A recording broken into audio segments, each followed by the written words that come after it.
She can fly.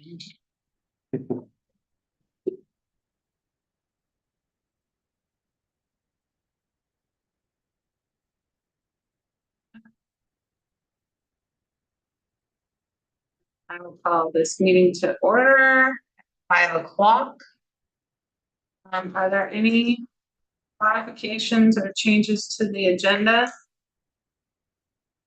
Nothing other than what's printed. The only, I guess, kind of new thing is the public hearing. And so you may have a script there just for going in and out of the hearings and the meetings. Yes. Okay, well, if that's the case, then I will open the public hearing for public comment on the exemptions for HVAC services. The regular meeting of the Port of Hood River Board of Commissioners is now adjourned. Sorry, that's for when we end the meeting. So I'll just what you read is fine. Oh, whatever, it is fine, okay. I will open it for comment. Has there been any written comment or anyone Nothing? signed up? Okay, then we'll close the public hearing. Is there any public comment? I did see the airport comment from Kathleen. So if you're watching, thank you for sending that.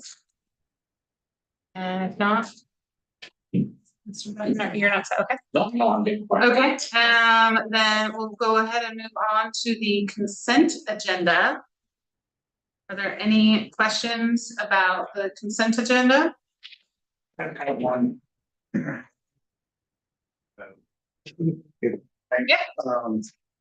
Item number D. Approved master service agreement with Pico. I know you said in your write-up that that was the only bid that we got. How many did you try and get? Or did you just submit it open advertisement? Well, we didn't do that one this time. We did put out for all contractors that do HVAC to put in for this. We have gone out for bid since 2014, every couple of years, and they're always the lowest bidder up until today. Right now, we are a little past due on this last contract. It expired in October, but the stuff I was seeing was December, so we're a little behind. We usually get, I think there's one other contractor that's been putting in for it in the past, and it's drastically different on cost. So have you been able to contact some of the local A&E outfits? They were the other ones that put in for it. Yeah, and ask why didn't they bid? What's causing them to do that? I didn't. You know, this is a pretty substantial package. Should we take a little bit of time and do that? So in the past, the last time we put this out for bid, which was just a couple years ago, Right. they were the ones that put in for it, and like I said, the cost was substantially higher. This will still allow us to go out for a contract. We just don't have to do it every time every 5 years we will do the quote process unless we have an issue with IPCO. And we can do it again next year if we want. We just don't have to. So if their service falls off, we can still go out to contract and ask all the locals and everybody else in the area.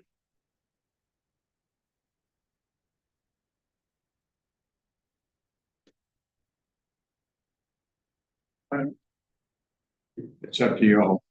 But I think it's a big enough bid that it would be worth making a couple of phone calls to the local contractors. Now DIPCO, they're not local, are they? Nope, they're out of Yakima. Exactly. So if we can get locals to compete and they are competitive, They haven't been since 2014. but how many bids have you gotten from them since 2014? Every time we put it out, so it's been about 4, maybe 5. Right, this is just a feature of contract storage, as I'm sure some of you know,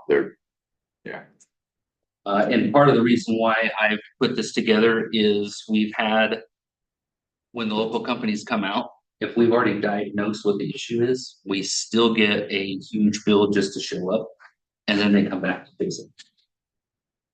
I have done the research and it's cheaper to pay Divco from Yakima with their truck time. Fix the problem and go back, and we're still paying less money than the local contractors that we've had. Are you seeing that on other kind of maintenance type contracts here locally that were generally higher? Higher, yes. Okay. So maybe what we want to consider doing at some point in time, holding an industry day for the locals, invite everybody, but for the locals, and let them know that they're pricing themselves out of the market in general, not specific, in general. Yeah. And then if they see that if they want to do business with the port, they got to be competitive. But we're reaching out to them to tell them, hey, we would like for you to compete. You're not competing, or you've decided that you're not going to compete because you don't want to lower your price, or you don't want to be competitive. Cool. But I think we did our job then trying to communicate to the public.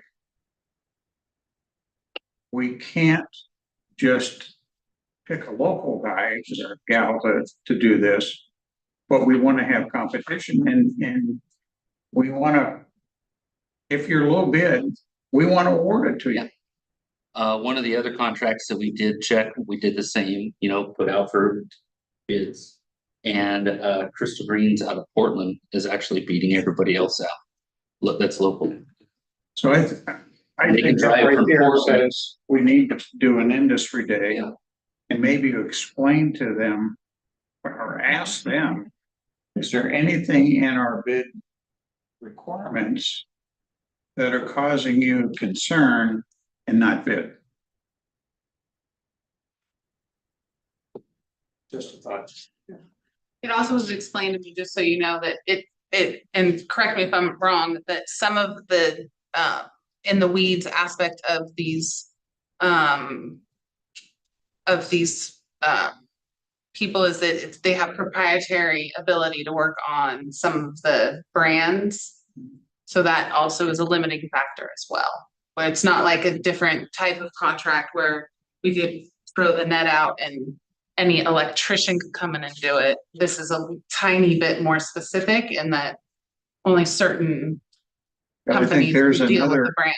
there's another great reason to have an industry day to educate the local community that, hey, if you want to work on our equipment, especially in this area, there is a requirement to be certified.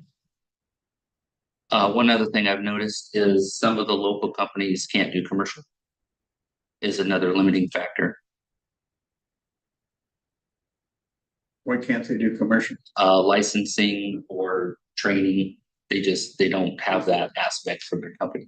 So it would be interesting, again, during industry days, to lay out for them, what is our requirements? And oh, by the way, we're looking at contracting X $100,000 a year on the average for this kind of work. And we're gonna be here for a long time. So it may be worth your time to go get certified or get yourself into a position where you can work commercially as well as residential. If you want to stay in the valley, there's a job stream here. Personally, I think it's kind of crazy that we have to go to Yakima or all the way to Portland to get the kind of stuff we're doing. Mike, I like your idea with that. And maybe if this became something that we did on an annual basis, some industry thing, the Bridge Authority could use it for, here's some upcoming projects, here's what the port knows that they're gonna be looking for. And then you guys can prepare yourselves, and maybe that's incentive of, we would prefer to go local, but we need to have the licensing, insurance and requirements fulfilled. Yeah, now there's, like on the bridge, there's requirements that it has to be low bid. You can't do preferential. Right, but if we started having a regular industry meeting and people could start to prepare for that, Exactly. it could be something that would benefit the port in the future. So maybe you do it either through the port or you think about doing it through the Chamber of Commerce or something.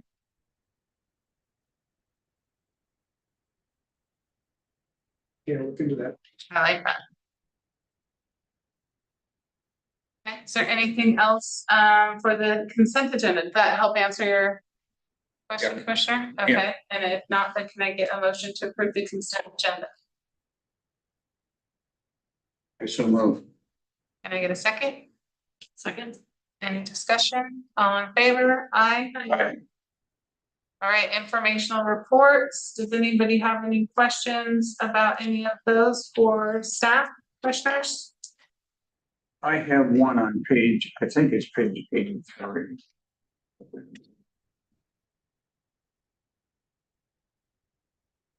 Just to show you. 83 is the little summary and 85 is the Sorry. spreadsheet. Yeah, I think it's probably the 85. Yeah.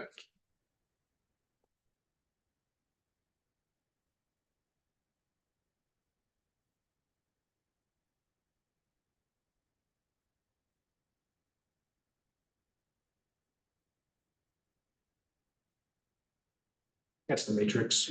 Yeah, so I'm on page 85. Hard for me to see this, but am I reading this correctly? Is that budget for the year is $34.7 million. And our expected expenses at $38.2 million. So our budget is out of balance by, this thing says $3.5 million. That's the adopted budget, yes. We're not expecting to spend a lot of those items. Hence it's out of balance. It would depend, a lot of what was put in for resources included things like selling the Big Seven. And then I took that back out then, or set that, basically did a set aside on that. And that's part of what's throwing it negative in here. So this is different than what we actually saw at the time of the budget. No, this is what was adopted in total. It did show that we were out of balance by 3.5. Yes, it did. Because I just didn't remember that. Yep.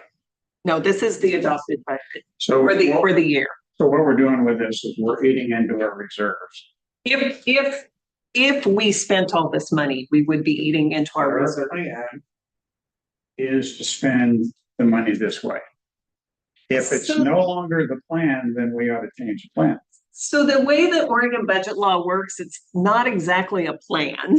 It is, you kind of cover, you cover all of your possibilities, I guess, if you will. You keep your options open, perhaps is a better way to put it, in what you're putting into the budget. From Oregon budget law, under Oregon budget law. Okay.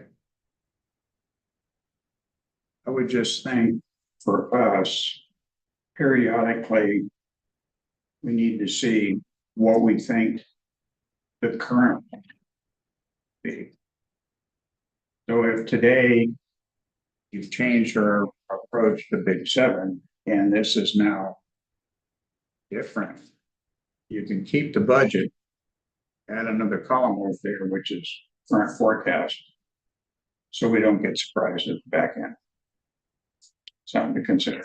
Yeah, it's definitely something to consider. It's also something that's somewhat staff intensive to do things like that. So we would have to look at our staffing balance and what we're doing now and what we need to do going forward.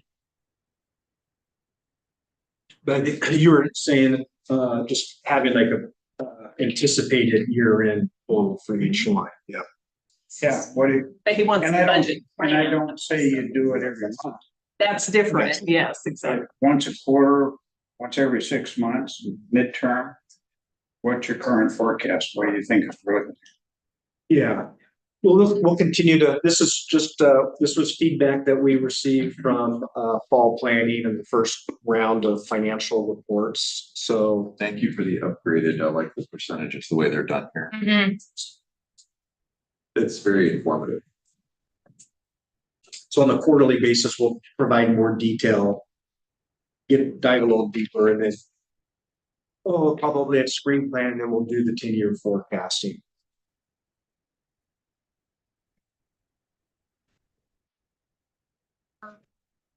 Any other questions for staff on the presentation items or the discussion or? Sorry, informational reports. If not, we'll move on to presentation and discussion items. That would be P squared tolling. That was fun.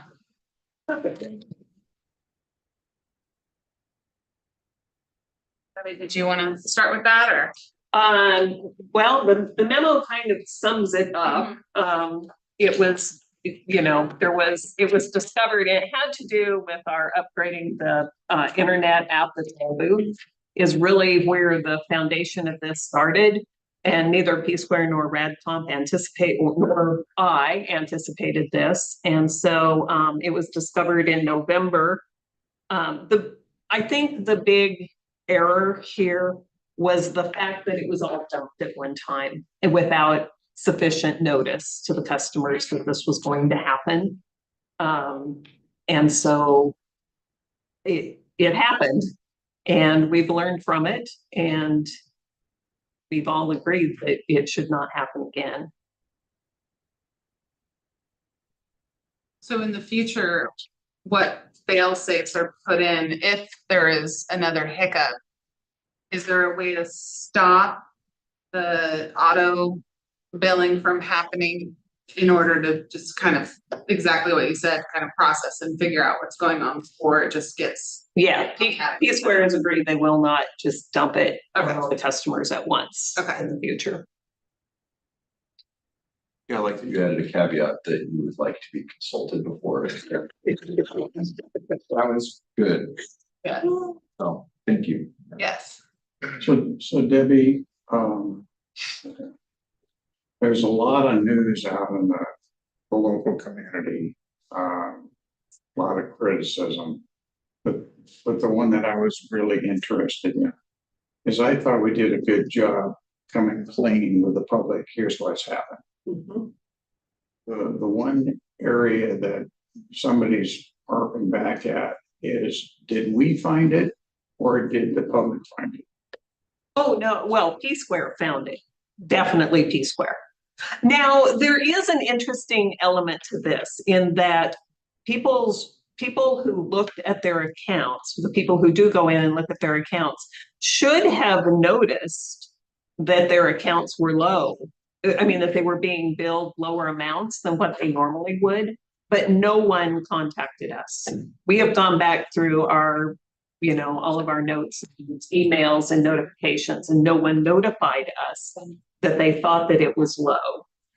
Now they were, because it was primarily lane 1, and so they were getting billed some throughout the month, and so maybe they truly did not catch it. But no one contacted us to say we think there's a problem.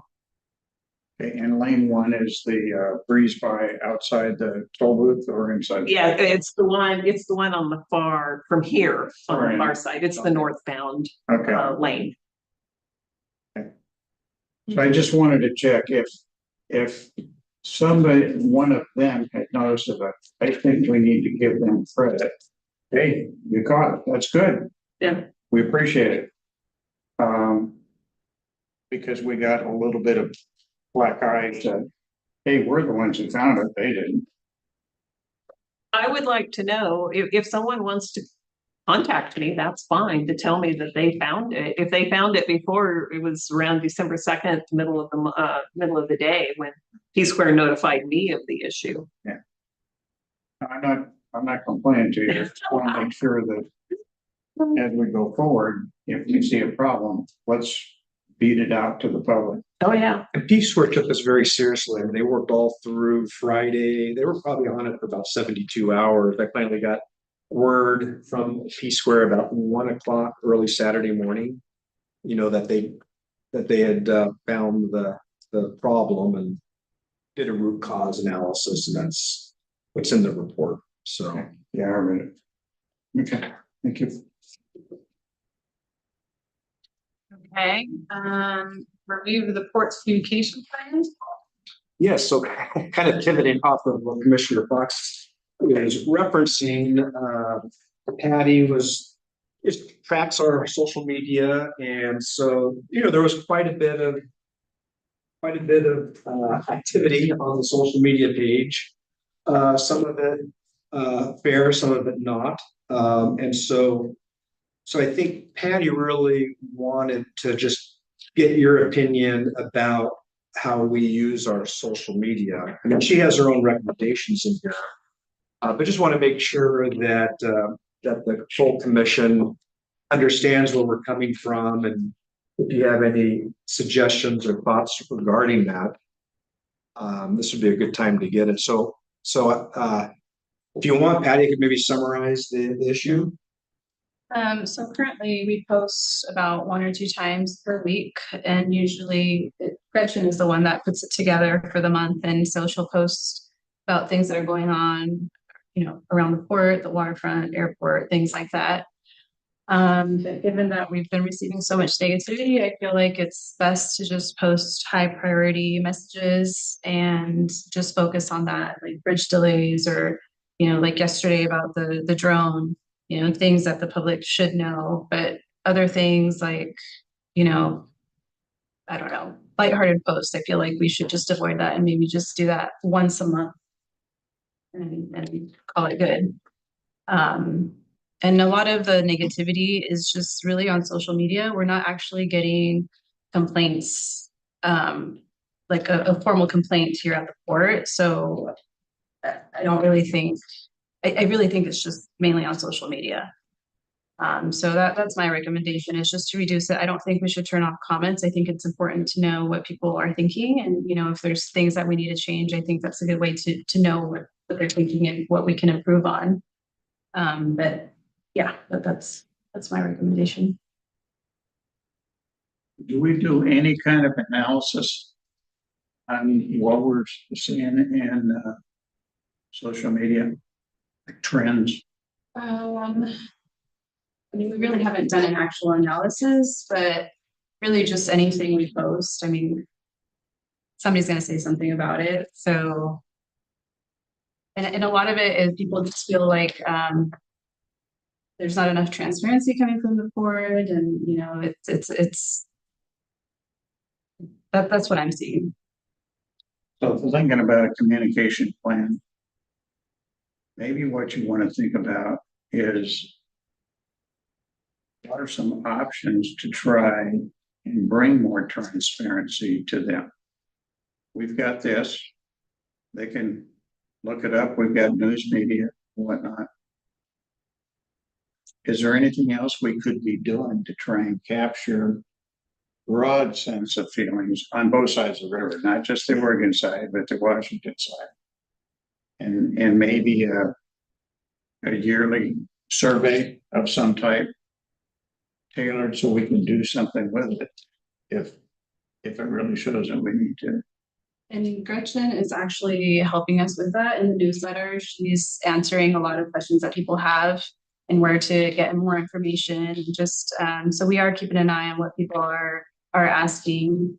And then just in this newsletter that's going to come out, she's actually answering some of those questions. And then on our next one, we're going to do some more of that and just educate people of where they can get informed. And hopefully that'll help with the transparency part.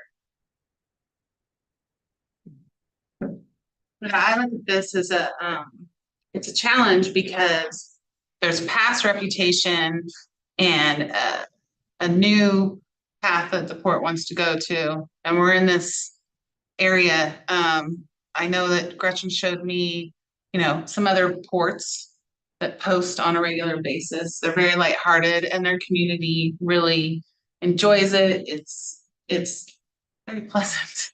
And but I understand we're not there yet. So I think as a port, we need to kind of decide, do we want to be like a trip check, where people go to us for the facts and the information? Do we want to bring it into more of a social interaction or community partner? And maybe the answer that I've had a couple of people mention to me as I've bounced ideas off of is maybe we look at who uses the social media. I mean, there is a different user group for Facebook and there is a different user group for Instagram. So maybe we look at it and say, well, the Facebook is going to be the facts. This is the bridge closures. This is the, and then maybe the Instagram is the more lighthearted, pieces where we're trying to be more personable and more transparent. But I do think it is now it's the reality that this is an ongoing conversation that we're going to need to keep having. I love that suggestion. Two of my favorite Instagrams are the TSA, which is hysterical, and UPS. So here's a couple of organizations which often come into friction with people. Some scrutiny. Yeah, some scrutiny, some unhappiness from consumers. And so they use their Instagram to lighten the tone. So I like that idea of bifurcating what we're doing that way, and maybe just restrict the lighthearted stuff to an Instagram for the port. And that could be more than, what were you saying, once a month? Currently we post once or twice a week Okay. on social media. I'm suggesting once a month for those lighthearted posts. But we can do more if you prefer. The other thing I was kind of thinking of, and maybe you're kind of doing it, is that as you develop more up at the airport, you ought to be putting articles out that says, okay, here's our vision for the airport. Here's what we would like to go do. We're looking for grants all over the place for this and this and this and this, and we're trying to team up with private industry for this and this and this. What do you think? Seems like I totally understand what you're saying, but it seems like if we're trying to increase transparency, decreasing our communication just seems counterintuitive.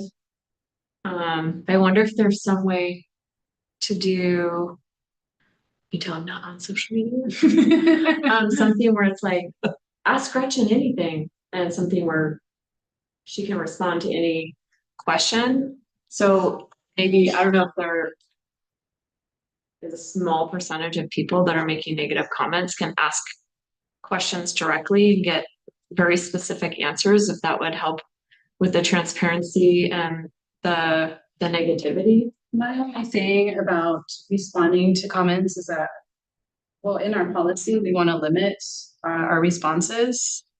And we want to make sure that if people have suggestions or comments, we want to make sure that they're reaching out to us directly.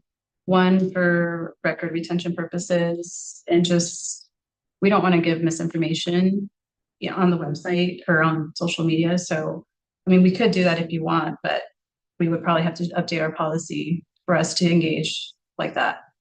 Well, yeah, I understand that, because if someone posted like, I have an idea, and then we don't respond, and then they come back and say, well, I asked support to do this and you didn't do it. So I agree that there needs to be like a chain of command of, if you really have a complaint, this is the path to do it. But I think it's a good idea to have a place if someone wants to know what the water quality is, issues at the airport, issues at the whatever, being able to kind of scroll through a Facebook feed. Maybe that's where we do that. And then we do the fluffier things. It was something like titled Transparency Matters, and I like the idea of having an Ask Gretchen thing maybe on our website, submit your question, and then that will help the port build a frequently asked question section. I would rather do that if we could just direct them to the website and ask those questions. We could do a post if you have questions, submit them here. I would prefer that, but again, whatever you want to do. So for the most part, I like your suggestions. I think they're good suggestions. I also think that having, using different media outlets to do different things is good. Like if I'm going to, I'm not on any of this stuff really. I discovered those Instagrams from my sister, but if I'm going to say Facebook and I want to get information, then I don't want goofy garbage. I just want like the facts, ma'am. And then having somewhere like Instagram or something where I can go for fun and have some fun, post there a couple times a month, whatever. Great. Something like that seems like a good way to go forward. Mhm.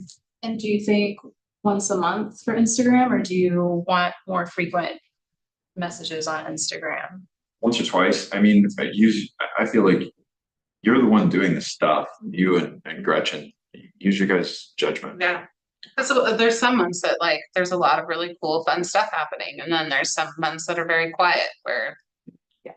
So I think, Okay, I'm sorry, and how often are we doing it now? About once or twice a week, Okay. aside from like when we have fridge closures or something.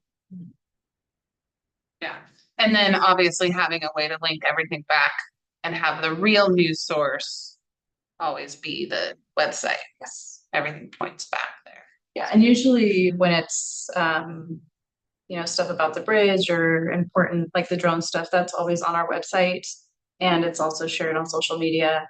And for Breeze by related stuff, people get an email. So. But I will say I have gotten a lot of comments from people that they're enjoying a little bit more interaction from the port instead of it just always being just facts, man. So it's hard to balance it though. Yes.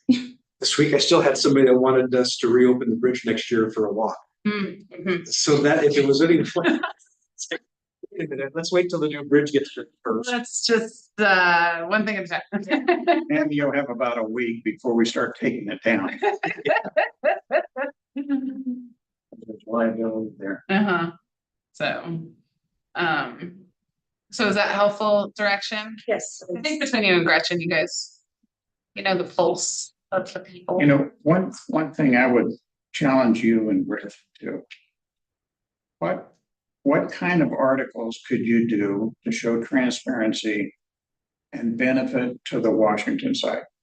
Okay. Because the way I read the tea leaves, the vast majority of the negativity is coming from the Washington side.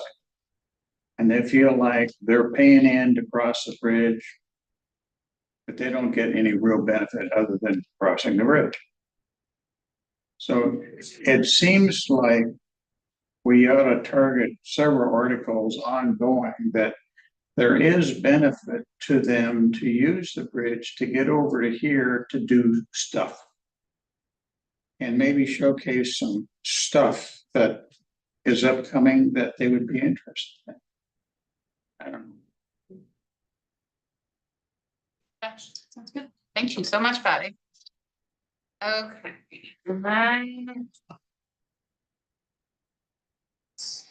Electronic tolling.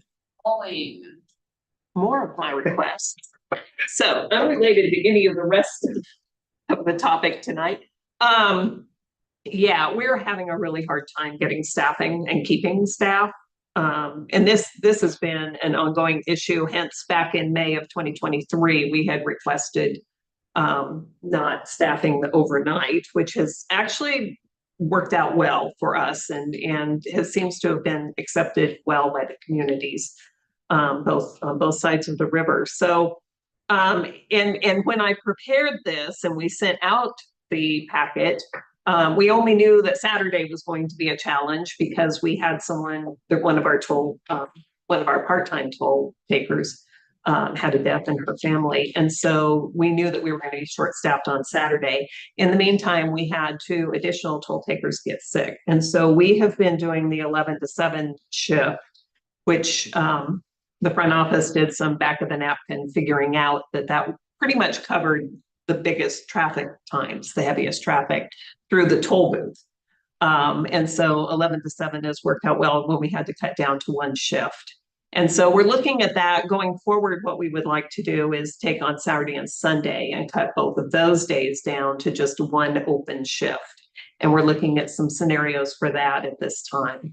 So I just wanted to bring it up. We don't have good enough numbers yet to make a firm recommendation on what we should do. Because initially we were thinking of just closing the toll booth for one day, either Saturday or Sunday, but it became clear that just having one shift on each day as opposed to having two shifts on one day and then being completely closed on the other day, having one shift on each day makes a lot more sense to capture the most traffic at that time. But yeah, it's getting really hard to find people and to keep people working for us. So as you know, on a part-time basis.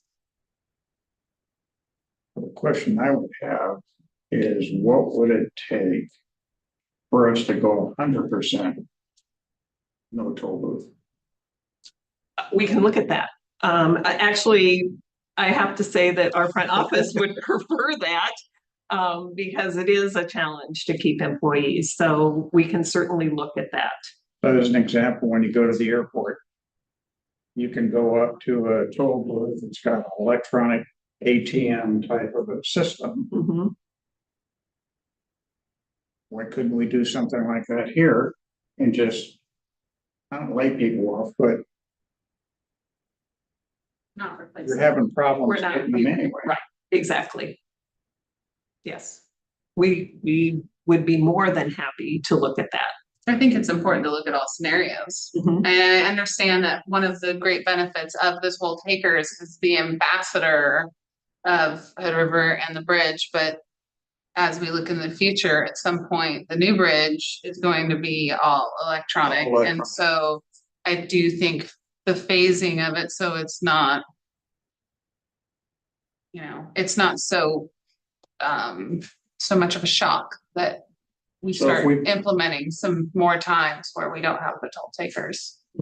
Yeah, so if we could get those, I call them ATM machines, 2 of them, then you can basically either pay cash or use a credit card and pay your toll right there, so you're not having to chase them through license plates. The option's right there. And the only thing we would have to do is keep feeding the machine and taking money out of the machine. Right. I'd be happy to take the money out of the machine. Well, and I'm sure that would be an easier conversation, and maybe it is a conversation that we have as we make these decisions now, although technology in 5 years changes so much anyways. Never mind. We will definitely research that and bring back some options. Great. Great. Okay, So one last, I'm sorry. Yeah. So we, in my mind, we ought to target for you guys to bring back information that you want us to take action on. Mhm. And when would we like to have this thing in place? Yeah, I'd like to have it in place tomorrow, but yeah, it'll be as soon as possible. Okay, so do we need an emergency meeting if you've got the information? I think it will take us at least until the January meeting to get information, especially if we talk about the ATM option. I'm gonna have to research that some. I would just add that if you get everything together and you're ready, just ask, call a meeting. and get it Yeah, done. and we can do that as well. But I think that to get all the information that I think we're gonna feel like we need to make that decision, I think it's going to take a few weeks, and especially with the holidays here, it's gonna take a few weeks to get that. okay. The Greenwood. All right, just a couple of items that have come up since the packet went out. SDIS will be releasing their 2025 general liability policy next week. Just want to confirm with any of the commissioners are interested in attending the conference in Bend, February 6th through 9th. I know I'll be there. Patty, I think Yana may be going. No, Ryan, Marcella, and Molly. Perfect. So it's a really good educational conference, really good networking, lots of course. What's the topic again? It's the special districts where you received the award last year. Okay, what's the date on that? February 6th through the 9th. good at nominating. I think our future chair, if she can at all be there, be great training for you. Yeah. I think you just got voluntold. Christy and I should go. That was pretty smooth. All right, well, Thor, how about you? I know you're always open, probably Yeah, follow up with you. yeah, Follow up with me. I have yeah, a, probably. I'm probably good to go. Okay. Well, good. We'll follow up just to confirm dates and arrangements, but I think it's really time well spent. And then the other item that I'm sure you've been waiting on is the bridge insurer, Chubb. We will be receiving their bridge liability policy in early January. We haven't gotten it yet. They did extend our current policy through the end of January.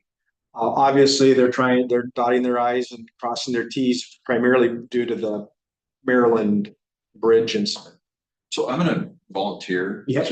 And As soon as we get into because insurance stuff bugs me. I'm gonna, because I wanna obviously discharge our responsibility to protect the port's interest for the public. But I also don't want to pay more than we need to be paying. So I'm hereby volunteering to meet with Scott and you if you're interested to kind of hash out and look at all the options so that we can bring something back to the commission that is going to be the best option and not just do this blindly. Absolutely. And I think one of the frustrating things for staff is that mentioned they extended the current coverage to the end of January, and then we're going to get it 2-3 weeks in advance. Mhm. You know, and so that's a terrible spot for any agency to be under. So, Yeah. I understand. As soon as we get it, I'll forward it because I think the internal bridge committee, you and Yeah. Commissioner Fox, Great. will forward that to you and try to convene something with Chubb and others so you can ask all of the important Did questions. you give me a hint that the premium's going up? Well, I don't think I'll he tell has you to. what, it did not feel good. No numbers were exchanged, but apparently Chubb was on the hook for the first $300 million on that Baltimore Bridge incident. So it was a little bit of a somber conversation, though actual dollar figures weren't exchanged. So with almost 6 months of labor tracking, management is conducting a labor survey internally just to check in on workflow and capacity issues. So that work that we started over 6 months ago, we're actually getting some data points. And so our HR team is working with staffing to see how that's actually working now. The governance committee of the Hood River White Salmon Bridge Authority has asked me to help draft a permanent executive director job description for the Bridge Authority as they look forward to more permanent local management of the agency. Actually, don't read into more than what's really there. All they really want. What's your current job description? Just make a copy of it and send it to them. Yeah, I don't know if they've got a marina. Don't worry about it. Well, I was working with Arthur and Doug and I know what they want. I'm very much aware of what they want. okay, well, let's talk offline and we can get Just send them your current resume. That's all they need. okay, yeah. So that should be something that we just done. Yeah, Don't read anything more into it. I'm not. That's all they want. I'm not. Just a reminder, weather permitting, that there will be a drone demonstration sometime this week on Lot 1. In case you hear or see anything, speaking of things on the East Coast, New Jersey, there's been a lot of comments about drone activity, so definitely wanted to get the word out on that. This will be of interest to our pilots. The port needs to complete its survey, that's the weather station at the airport, before proceeding with the removal of the cottonwoods. We've been getting some quotes to remove those trees out there by Ron Uhura's house. All the neighbors are in favor of this, but we really need to go through the process of making sure FAA is on board with the tree removal, including the survey. So we were kind of hoping to get it done this year, but I think it's probably going to be more like spring. Why would they care? Well, for when they're very, very tall, some of them are as many as 100 feet. Isn't it good if you knock it down? Yes, yes, but since it's, we just have to go through a study to actually make sure that the FAA is approving the trees that are being. No, this is for purposes of receiving FAA money to do the work. There potentially will be funds, we currently have grant funds for the AWAS study. And so part of what Tracy and Jeff are doing are reconfiguring the scope of work. If you recall, originally was to relocate Yeah. the right, AWAS, right. and so they're changing the scope for this tree study, and whatever is left can be used to remove the trees, because it's probably going to be between 10 to 25,000 to remove. There's over almost 200 trees out there. Yeah, or more. So But are they small? Now, there's some small ones, but some of them are pretty 20-year-old cottonwoods. So I think it's correct to say, and Jeff can correct me if I'm wrong about this, that if we were just willing to pay for it ourselves, we don't have to go through an FAA study process. But we want to use FAA money if we can, which is why we want to do that. Is that right? You are accurate partially. We've already started down the path of the grant. So we've committed funds to this. We need to complete the study and determine that the trees need to come out, and then potentially use the remainder of the funds available to remove the trees. Thank you. Just putting on my taxpayer hat for a minute. Why would we want to get a grant for $25,000 to pay somebody $25,000 to cut down some cottonwood, where your guys with a chainsaw and a trailer would probably, I'm guessing, do it in a day or two for a lot less than $25,000, unless, are we trying to take the stumps out too? And if so, why?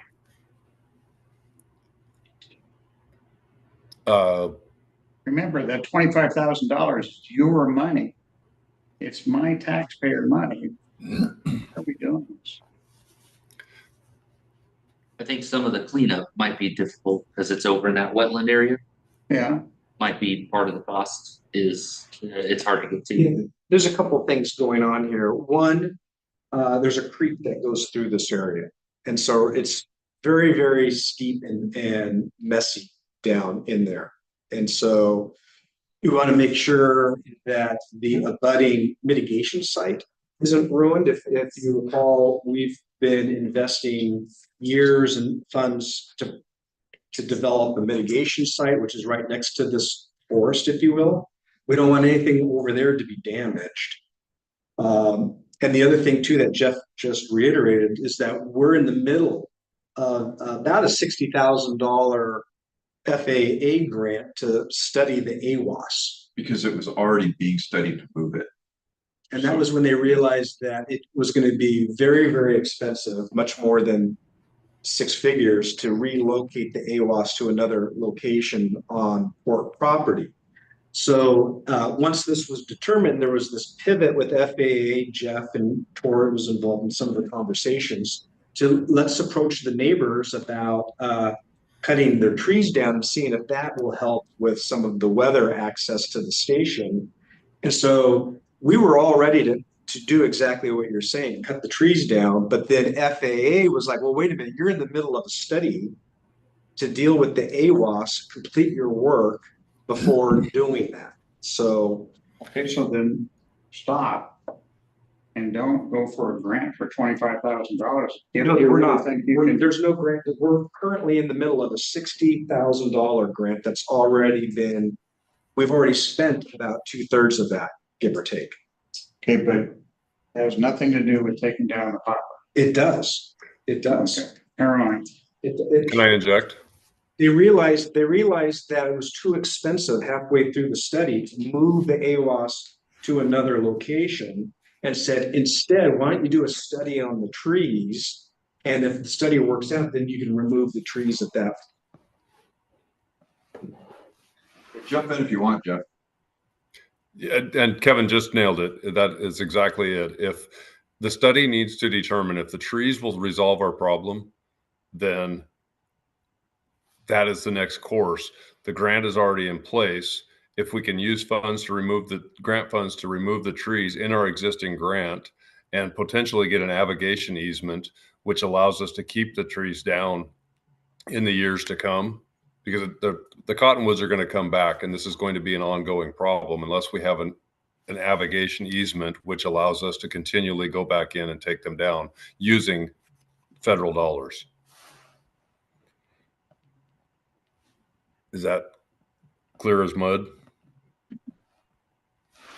There's no new grants being pursued. Correct. Does that make sense? If I can shift while we're on the airport to a question about something else. There's some information in Before you here. do that, is everyone okay with this tree? Well, I still think it's ridiculous, but go ahead.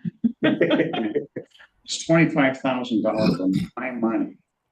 I'd rather spend that money building T hangers or spending money doing something else. And yes, I understand it's a federal grant, but you want to use federal grants for something else. But I'm okay. If the rest of you are okay, I'm not going to put. Well, keep in mind, there might only be, after we do the study, 10 to 15,000 remaining.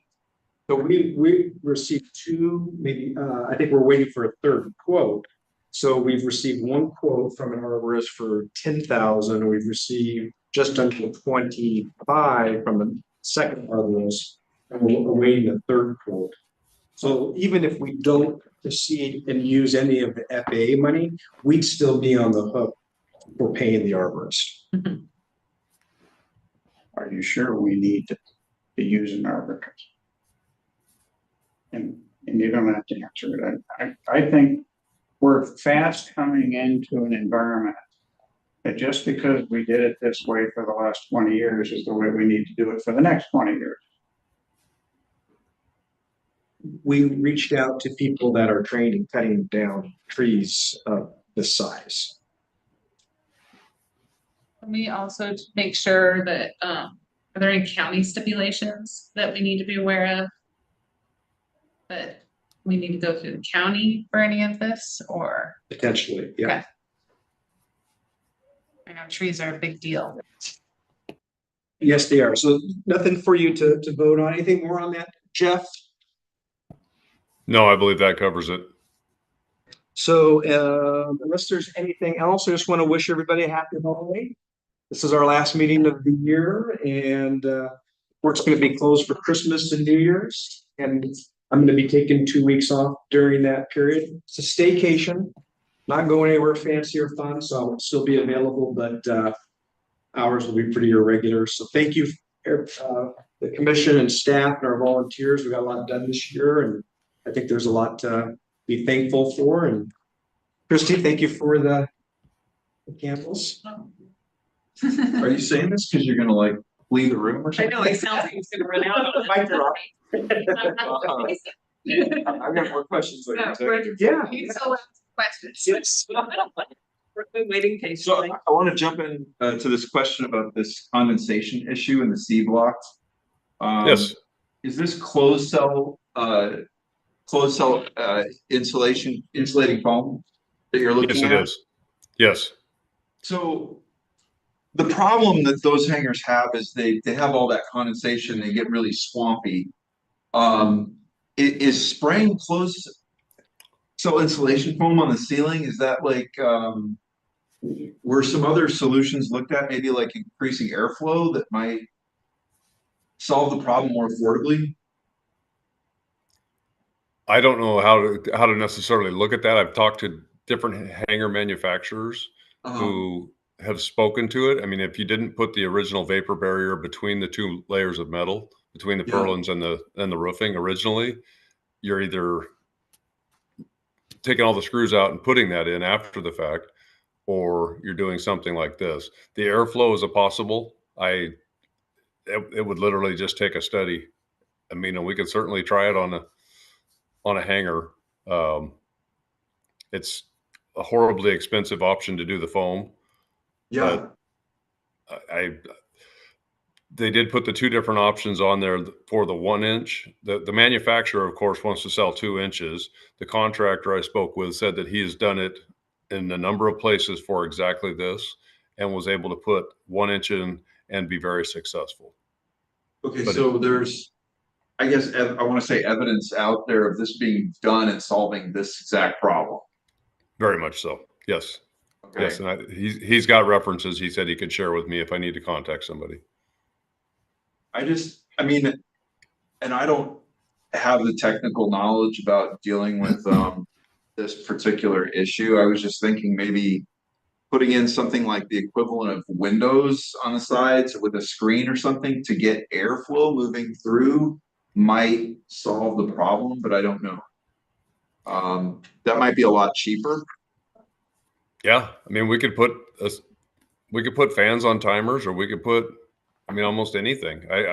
I just don't know. I have not dealt with it either. I did see the pictures of Dustin's hangar, and it's horrible. I mean, it's, Yeah, there's a you could problem. pretty much just add soap and you got a car wash. Yeah, so I want to solve it. And maybe spending $30,000 for the whole hangar block or thereabouts and doing this is the best way to do it. And it sounds like only the south facing hangars have been the issue. The contractor was concerned that if we only did the south facing hangars, that we may push the issue right across into the north facing hangars. Right, because there's no barrier between them inside, really. Correct. Okay. We can talk about it more later. I just wanted to understand a little better what was going on there. And then my other question for you, the other thing I wanted to bring up was, we've been talking for the last year about creating this sort of blind auction bid, like a highest bidder, sort of a deal for some of our properties at the airport. And it looks like you either talked to FAA or our staff here did and got some direction that we can't really do that. We cannot. It does, the grant assurance is associated with, and I apologize, I don't have the packet in front of me, but I believe it's grant assurance number 22. That's And then there's a Federal Register document at the bottom of that list that pretty well calls out fair and equitable at airports. And it's, for lack of better, you can't have a bidding war that excludes you with your Learjet and me with my 150 from not having access to the same rental. And the recommendation has been that you continue to work from your waiting list, establish your price per square foot or your rates, and everybody has the same opportunity. But that keeps it within what the grant assurances are calling fair and equitable. So for the strike hangar, for instance, we would then have to just try to figure out on our own a number and then put it out there.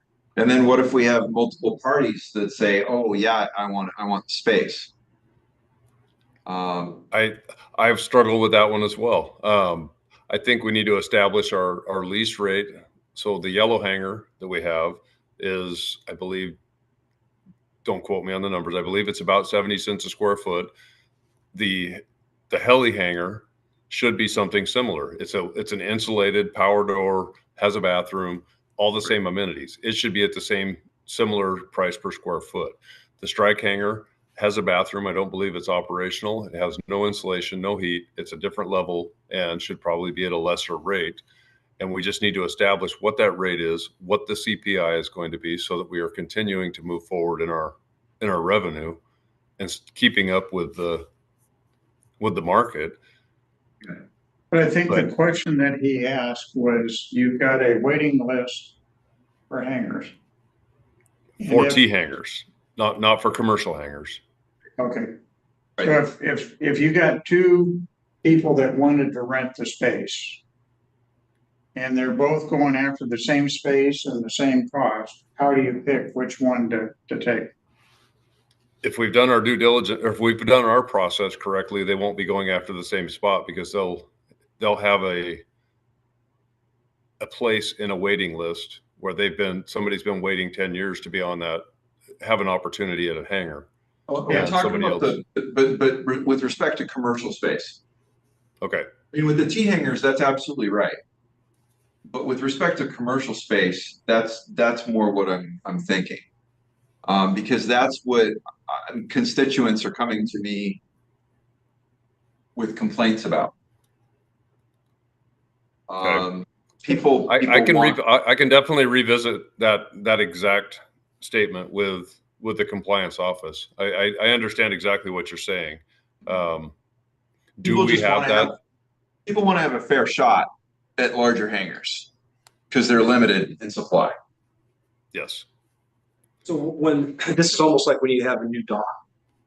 When you have a new dock, let's say Yeah. you got 20 new boat slips, and this happened in one of my prior spots, is that you basically have a random selection.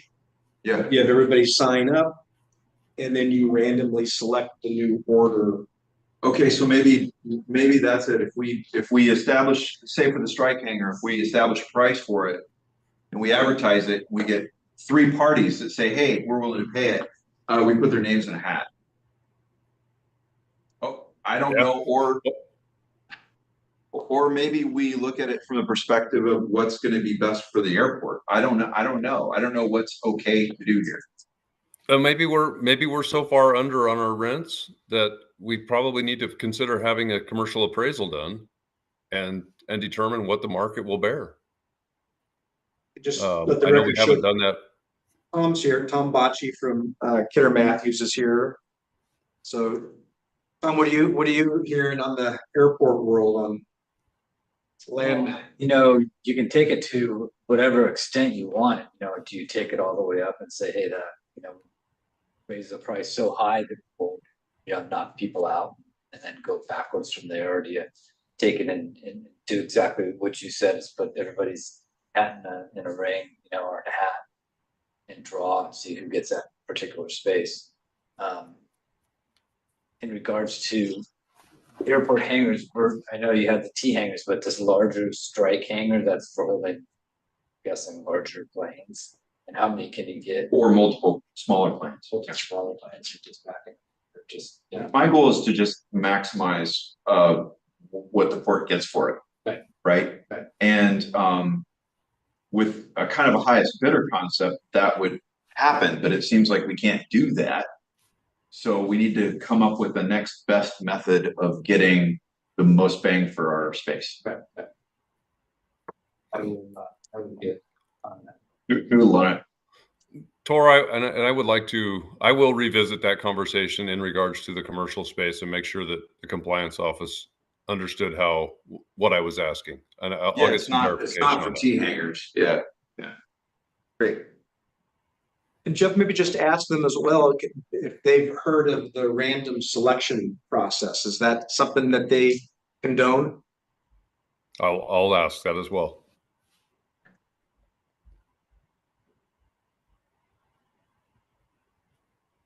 Anything else about the executive director report? Questions? Not. And we have one action item on our consent or on our agenda to approve master services agreement with Ms. Goss for communication and project management services. Mr. Greenwood. Yes, Patty helped me with this memo. Thank you, Patty. Gretchen has been on a 6-month contract. She's been great to work with. She was instrumental in the day-to-day activities regarding the Centennial event. I think she has the potential to be a wonderful asset for the port. I think if the commission after spring planning wants to go down the license plate process, I think Gretchen would be awesome to have in that role. And so she's been great. We've got another newsletter that's coming out here shortly. It's going to be a digital one. So we've gotten 2 newsletters out in like the last 7 months, when I think we'd had a gap for 12 plus months. So she's really been helping us kind of keep things moving forward. And so again, this is like what we're using, these 5-year master services agreement with 1-year work order. So if for some reason we need to end the relationship, we can.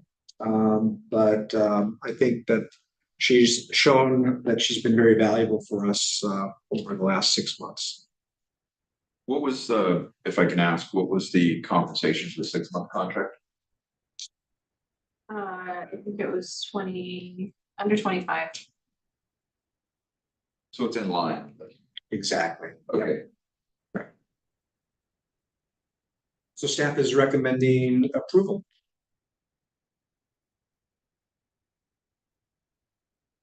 Can I get a motion? I move to approve the master services agreement with Gretchen Goss for communication project management services. Second, I'll second. any discussions? All in favor? Right. Okay, Commissioner Hall, upcoming meetings, any commission call? Well, Kevin and I are on radio. I heard you were good.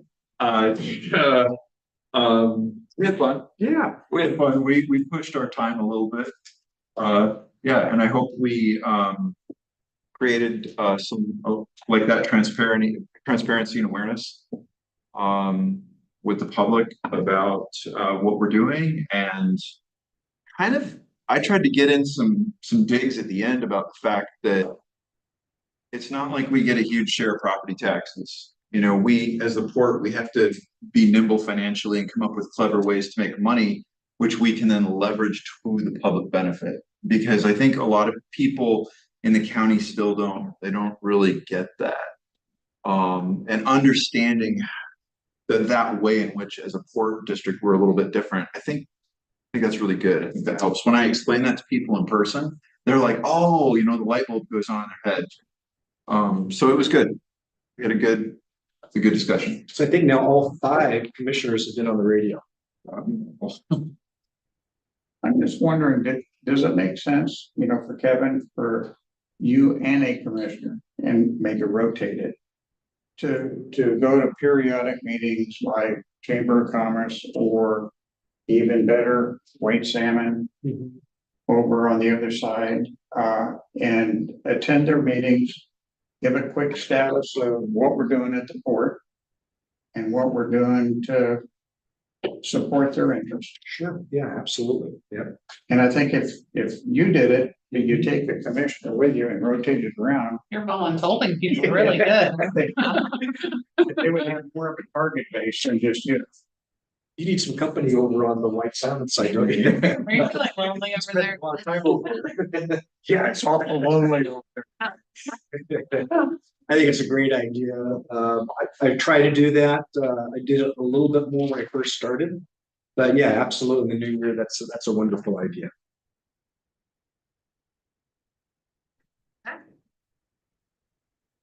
And any directives to staff besides having Kevin attend every single meeting everywhere?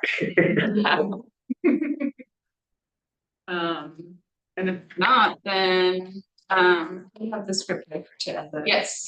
So then I will go ahead and recess the regular meetings. And we will, so we'll adjourn. Wait, are we doing executive session first or the foundation meeting? We don't have executive session, right? We don't? Oh, okay. Then the regular meeting of the Port of Hood River. Board of Commissioners is now adjourned at what time is it, 6:08. We'll now convene the Port of Hood River Foundation meeting. And this meeting is called to order at 6:08. So can we just about 5 minutes to Okay. switch the meetings? Jeff, if you want to be a part of the other meeting, we'll sign back in. Okay, I probably won't.